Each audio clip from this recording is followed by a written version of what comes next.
Salut à tous. Allez, aujourd'hui, Electrovan, on avait un à 2G qui arrivait à s'activer légèrement. Donc j'ai cherché le problème et c'est avéré que c'était pas tout à fait Electrovan, mais le joint à l'intérieur de l'Electrovan qui était bouffé avec le temps. Les joints avec les produits en phyto ont tendance à un peu s'agrandir. Donc là, les joints étaient d'origine pulvés à une quinzaine d'années.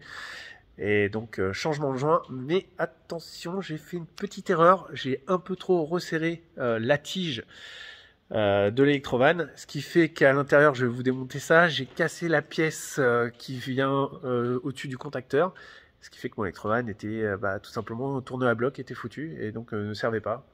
Ouais, c'est une petite connerie qui peut coûter vite cher. Donc chez John Deere, on est Electrovan complète, et on est dans les 800 € à peu près.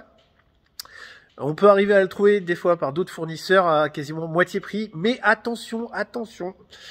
John Deere rajoute un petit relais dans l'Electrovan. Et sans ce relais, sur un pulvé de John Deere, ça ne fonctionne pas. Donc voilà. C'est au démontage, je me suis aperçu qu'il fallait juste rajouter, prendre le relais, le ressouder et tout. Ça demande un petit peu de minutie. Alors, non seulement il vous faut un relais, mais d'origine, quand vous recommandez la nouvelle Electrovan, elle est branchée que sur 2 plots.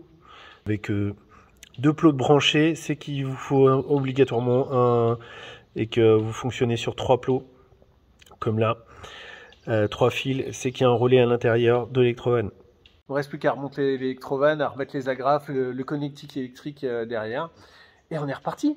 Donc, oui, on essaie de se dépanner tout seul et on fait quelques conneries, et puis on apprend. C'est ça qui est bien, c'est qu'on apprend, on continue à apprendre, et on en sait toujours un petit peu plus.